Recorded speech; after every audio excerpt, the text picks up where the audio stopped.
Welcome to Practical Spirituality here at Aish Torah, overlooking the Temple Mount. The question we're dealing with right now is, one question we had was, how do you know you've finished doing tshuva? And the answer is when you feel clean with God. So if you're not feeling clean with God, you haven't done tshuva. And just one more remark on that is that I can give you like a shortcut to feeling clean with God without being perfect. Because you might be thinking clean with God only means you're perfect now between you and God. But there's actually a shortcut. And the shortcut is, and I believe it's a healthier approach, and it's very Hasidic. But, forgive me for being Hasidic. And that approach is that wherever you're at now is a result of all kinds of, like, thousands and thousands, millions of factors that are pushing all the time. Like you're like Play-Doh, and you're getting pushed on all the time, and you're also pushing back because human beings can act and do and say and feel and think and interact and so but wherever you're at now is where you're at now, exactly divinely created, even with all your free will, because your free will so far has landed you right there. So this is where you are with all your free will. Now, you want to tell me you're not clean with God? Well, I don't know what that means exactly. Because if all of God's running creation, with all your free will involved, has landed you where you're at right now, so then this is exactly clean with God. This is clean with God. Now, do you have to brush up on your Hilchos Shabbos? Do you have to brush up on kashrus? Do you have to brush up on your kavanah davening and all kinds of other things? Was there ever a person who didn't have to work on that? And so my Rebbe taught me something amazing many years ago. He taught us that the big mistake that people make is to never feel they're there. And so what happens is you're always striving for somewhere you're not, which means you're never alive. You're never present where you're at. And well, where's God? God's here with you now where you're at. That's where God is. And so that means you're never with God. Now, being a very observant Jew who's totally OCD about where they're not at, where they aren't, meaning where they got to get to, makes not a lot of sense. It doesn't make sense because you're not with God. So what's the point of being observant? Like the whole point of sacrificing for Judaism is that you would feel close to God. But if you've got it set up perfectly that you're never close to God, so then what was the point of becoming observant or being observant in the first place if it wasn't to be close to God? Meaning, let's just say a Gentile walks by a woman who's like clearly observant, or walks by a guy who's like got a kippah, tzitzis, a woman walks by, or a Gentile walks by that person. They're saying, whoa, I just passed one of God's chosen people. And then when they'd speak to you, they'd be like waiting for something prophetic to come out of your mouth. Like, I'm talking to this person who's like close to God. But meanwhile, if you ask the Jew, generally the more observant they are, the more OCD they are about the fact that they're not where they're supposed to be, which is exactly where they are because of the relationship with God. Because God and you are in a relationship, and it's landed you here. Meaning your whole life is like a long equation of God in that, God running that equation. And then there's an equal sign, and then here you are, like, boom, you're the equal sign on the other side of all that. And that was all hashgacha pratis. That was all like, you want to say, well, you had free will.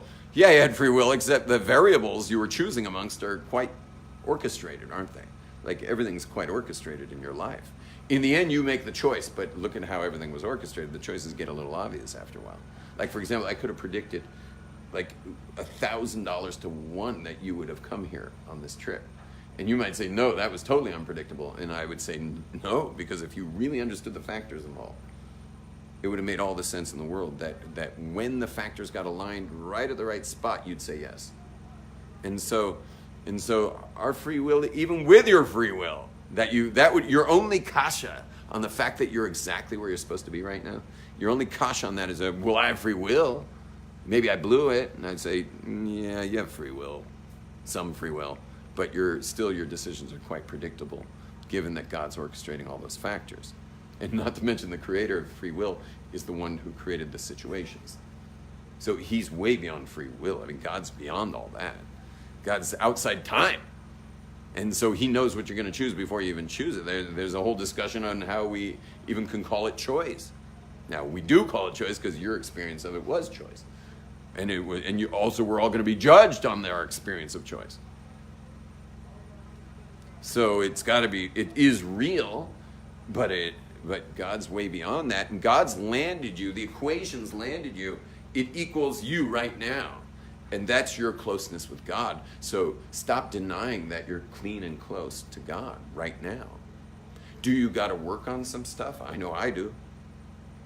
But God's with me now. When I stop and pray, I'm praying where I'm at now, and I'm in a relationship now, even having not yet worked on certain aspects of my life that I've got to get to. I got to clean up. But here I am now. It's the same thing, like, for example, I'm taking my wife on a date tonight. We go out every Wednesday night. Can you imagine if, like, I wasn't being so, what's the word, relatable? That's not the word. What would be the right word? Let's just say I wasn't relating very much. And she'd be like, what's the matter? I'm like, I just haven't worked out everything yet. I haven't just worked, I'm not, like, totally worked out yet, so I can't really have a relationship with you. She'd be like, I forgive whatever hasn't been totally worked out yet. Let's just enjoy the wine and the candle and the flower and let's just be together. I would never tell her that, but we all tell God that. We all have postponed our relationship with God till we've achieved something that we'll never get to. And so my Rebbe taught me this amazing lesson, and that lesson is that you must be where you're at. You got to be where you're at, and it doesn't take away from your striving to be able to be exactly close to God now, where you're at, because where you're at now is where God's at. Because what is this if not the unfolding of infinite into finite? Well, God's the infinite, we're the finite, and he's unfolding himself into the finite, so this is where God's at, and this is where you're at, so I guess you're really at one with God. I told you I'm very acidic, by the way.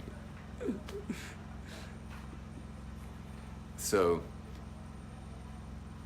this is where God's at. And this is where you're at. And that's fine, and you grow. Don't think that being at peace with where you're at means you're not going to grow. And you could even argue that real growth comes from experiencing where you're at. You know why? Think about it. Let's say you go on Waze to find a location. You want to get from Jerusalem to, let's say you're at Jaffa Gate and you need to get to Old Jaffa. You're at Jaffa Gate, but you got to get to Old Jaffa, Tel Aviv. Now, you put in the phone, Old Jaffa, Tel Aviv, and all you care about is it should find the address there and let you know how to get there. But what is Waze really concerned about? Because it knows where that is. That's easy. That's easy. It's an address. What is it? What is the real work of Waze? It's got to know it's figuring you out. It's got to figure out where you are. You didn't put that in there. It's using its GPS system based on something in your phone to figure out where you're at. Because that's the concern of Waze. They need to know where you're at because they can't get you there without first figuring out where you are. And so you could say that the way there is only based on being where you're at. And now Waze isn't my proof. I'm just using this to get your head around the fact that being where you're at is going to be your best. It's going to be an anchor of being you fully showing up wherever you are to get somewhere else now, as opposed to a nebulous version of you that you're not really even clear with because you're always trying to get somewhere else. So you have no idea where you're really at now, and you don't accept where you're at now, and you're not feeling God where you're at now. And so you don't even know where you are, so how are you supposed to get anywhere? And that's why probably getting there gets nebulous. Because GPS has no chance getting you anywhere if it doesn't have your coordinates. Do you mind, nice lady, the upper panel is there, air conditioning. In the bottom right corner of the upper panel is a tiny little button for the fan to lower it. You got it. Good job. You're excellent at following instructions. You got it. Yeah. It went down a bit. There you go. Oh.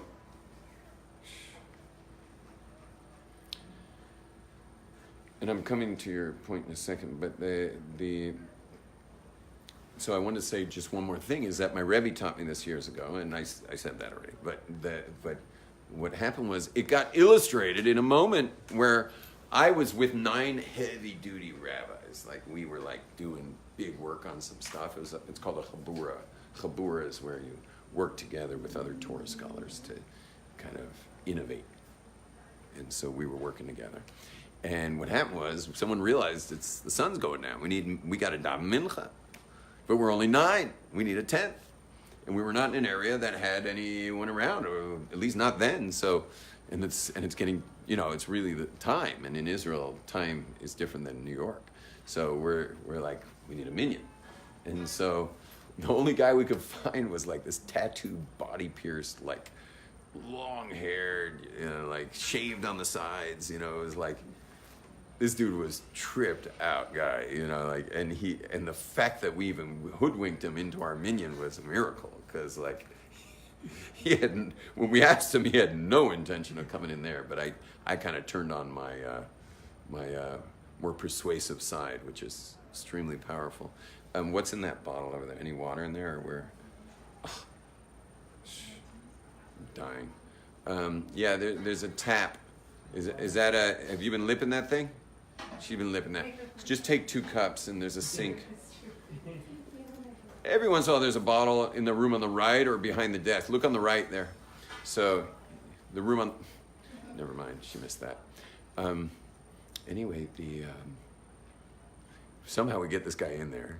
Someone took their hat out, their kippah off, because they're wearing black hats, so they put their kippah on this guy. And we gave him a siddur and gave him a page number, and we prayed. Anyway, what happened was we were all totally done with our prayers within, I think Mincha was about 15 minutes. And we all just kind of did our little penguin move, and like got through it, backed out, Kaddish, and we all were busy, and we were all going home to our wives and families, and we all had what to do. So thank you so much. Baruch atah Adonai Eloheinu melech haolam shehakol nivro. Really appreciate that. And anyway, so the guy was still in prayer, and I went and looked over, and he was into it. I mean, he was like, standing before God, this was like Rosh Hashanah for this guy. And anyway, I went to peek over his shoulder to see where he was at, because he was going along with the words. He had gotten to like the 4th blessing of Shemona Esrei. Like he was going all the way with this thing. Like he was really going for it. And I just looked and left. But do you realize that this guy was with God? And way more than we were. We were like being Yotzi Mincha. But it's not just that. It's a deeper thing. You get that? Like, okay, we get it. Like this guy, this freaked out, freaky guy, got to have a chance to pray and really went for it. Okay, that's the simple meaning of the story. The deeper meaning of the story is that, and this is something I really enjoy, like the nice thing about Beer Bazaar, for example, is people are who they are. There's no poker face. There's no pretense. There's no posturing.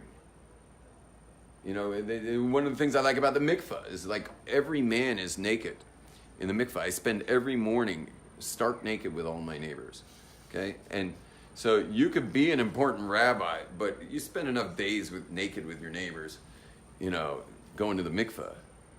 It's just, the pretense of being the big rabbi is not really, meaning we all very much respect his knowledge, for sure. But there's none of the pretense part. It's only the real part. Pretense is Lashon pretend. And we're doing real with him. We do respect him, for sure. Do we stand up for him when he walks into the changing room? No, because there's no kavod in the mikveh, and you don't stand up for someone in the changing room of a mikveh. But next thing you know, we're all nude in the mikveh together, and, showering and, going in the water. The elderly, you got to do their back. It's a whole thing, going on in there. And then here's the guy who broke his leg, so you're like helping him in the pool and stuff. It's just very not Western, very not Western at all. And there's the Sephardi guy brushing his teeth under the shower. I mean, watching a large Sephardic man brush his teeth under the shower, stark naked, every morning is just like, it's one of the highlights of my day, I suppose. And I call him Fuzzy Wuzzy.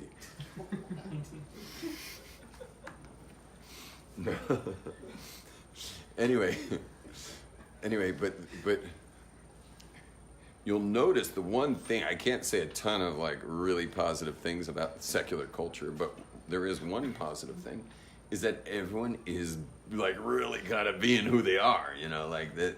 And now who they actually are is not what I'm saying. I mean, if you really actually got to know them, you'd find them stuck in some crazy narrative from their childhood, just like you're stuck in some crazy narrative from your childhood. So, of course, they're stuck in some narrative. But wherever they are in their narrative, they're being really clear about where they're at in their narrative. Now, of course, we don't hold of people's narratives. I mean, obviously, if someone wants to cry on your shoulder about their narrative, because of what someone said to them today and how that all fits into this whole story of poor me, we will let them cry. But meanwhile, while you're holding someone crying over their narrative, you're just like, you can't help but say like,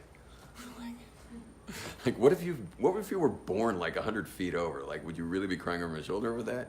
Or what if you were the second kid instead of the eighth?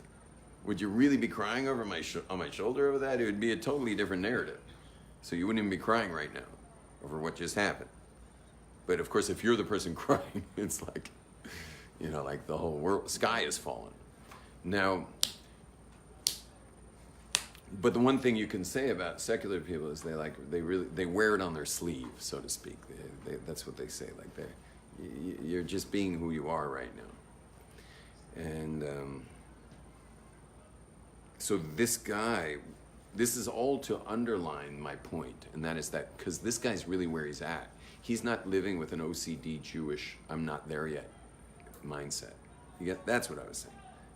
The deeper point of the story was he isn't living in some OCD obsession over where he could be or should be.